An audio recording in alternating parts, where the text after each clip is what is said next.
ઊંચા કોટડા ગામ ખાતે આવેલ ચામુંડા માતાજીનું મંદિર ગુજરાત અને દેશભરના લાખો શ્રદ્ધાળુઓ માટે આસ્થાનું સ્થાન ધરાવે છે। રવિવારે પૂનમના દિવસે અને ખાસ કરીને ચૈત્ર મહિનામાં લાખો શ્રદ્ધાળુઓ અહીં આવી શીશ નમાવી પ્રાર્થના અર્ચન કરતા હોય છે। ત્યારે અહીં સુધી પહોંચવા રસ્તો અતિ બિસ્માર હોય, તંત્ર ઘોર નિંદ્રામાં હોય તેવું લાગી રહ્યું છે, જેથી શ્રદ્ધાળુઓ અને મુસાફરો પરેશાની ભોગવી રહ્યા છે। વળી અહીં આવવા સુધી એકાદ ડઝન ગામના લોકોને પણ આ જ રસ્તા પર અવન જવન કરવું પડે છે, એટલે ગામના લોકો અને શ્રદ્ધાળુઓ મુશ્કેલી સાથે પરેશાની ભોગવી રહ્યા છે। મહુવાના ઊંચા કોટડા રોડની હાલત અત્યંત કફોડી અને ખરાબ થઈ છે। તંત્રની ઘોર નિંદ્રાને કારણે લાખો શ્રદ્ધાળુઓ હાલાકી ભોગવા મજબૂર બન્યા છે। આસ્થાના પથ પર હાલાકીના ગાબડા પડ્યા છે। મહુવાના ઊંચા કોટડા માર્ગ અતિ બિસ્માર થતા મુસાફરો અને શ્રદ્ધાળુઓ પરેશાન થઈ રહ્યા છે। મહુવા તાલુકાના છેવાડાના ગામો અને પ્રખ્યાત યાત્રાધામ ઊંચા કોટડાને જોડતા મુખ્ય માર્ગની હાલત અત્યંત બિસ્માર બનતા સ્થાનિકો અને પ્રવાસીઓમાં ભારે રોષ જોવા મળી રહ્યો છે। મહુવાના ઊંચા કોટડા રોડની હાલત કફોડી થઈ છે। તંત્રની ઘોર નિંદ્રાને કારણે આશરે 8 ગામના લોકો અને લાખો શ્રદ્ધાળુઓ હાલાકી ભોગવવા મજબૂર બન્યા છે। મહુવાથી ઊંચા કોટડા જતો આ મુખ્ય માર્ગ વાઘનગર, સથરા, નેબ, કળસાર, દયાળ, ટાકલી અને નીચા કોટડા જેવા ગામોને તાલુકા મથક સાથે જોડે છે।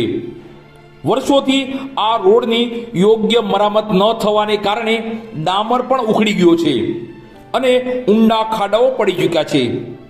ત્યારે રાહદારીઓને પરેશાનીનો સામનો કરવાનો વખત આવ્યો છે। ચોમાસા દરમિયાન અને રાત્રિના સમયે અહીંથી પસાર થવું જોખમી સાબિત થઈ રહ્યું છે।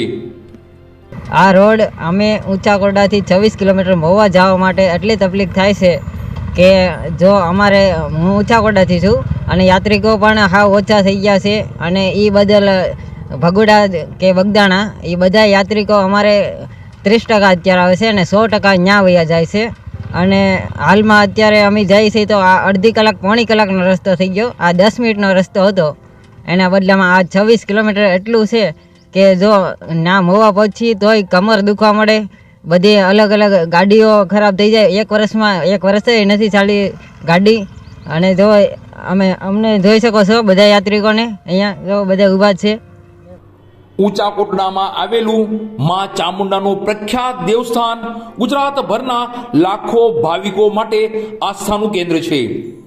રવિવારે અને ખાસ કરીને પૂનમ જેવા દિવસોમાં હજારો ભક્તો અહીં દર્શનાર્થે આવે છે, પરંતુ ધાર્મિક સ્થળ સુધી પહોંચવાનો રસ્તો જ અત્યંત બિસ્માર હોવાથી ભક્તોમાં તંત્ર સામે ભારે નારાજગી છે।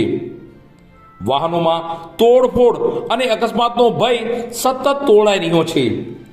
સરકારી બાબુઓ સામે સ્થાનિકોનો રોષ, સ્થાનિકોના આક્ષેપો છે કે આ રસ્તાની સ્થિતિ વિશે અનેકો વાર રજૂઆત કરવામાં આવી છે, તેમ છતાં સરકારી બાબુઓની આંખ ખુલતી જ નથી। શું તંત્ર કોઈ મોટી હોનારતની રાહ જોઈ રહ્યું છે? તેવા પ્રશ્નો લોકમુખે ચર્ચાઈ રહ્યા છે। ખેડૂતોને માલ સામાનની હેરફેરમાં અને દર્દીઓને હોસ્પિટલ પહોંચાડવામાં આ રસ્તો અવરોધરૂપ બની રહ્યો છે। હવે જોવાનું એ રહેશે કે આ અહેવાલ બાદ તંત્ર કુંભકર્ણની નિંદ્રામાંથી જાગીને તાત્કાલિક કામગીરી શરૂ કરે છે કે પછી લોકોએ હજુ પણ આ ખાડા રાજમાં જ જીવવું પડશે। હું કલસાર સરપંચ નિલેશ બારિયા। આ ઊંચા કોટડા રોડ છે માં શક્તિ ચામુંડાના ધામ જવા માટેનો, અને ચૈત્ર મહિનો પણ આવી રહ્યો છે, તો આ રોડની હાલત એવી છે કે ઇમરજન્સી ડિલિવરી માટે અને 1-1 ફૂટના તો ખાડા થઈ ગયા છે આ રોડમાં। તો સરકારશ્રીને અમારું અપીલ છે કે તત્કાલ આ રોડ રિપેર કરવામાં આવે અથવા નવો બને।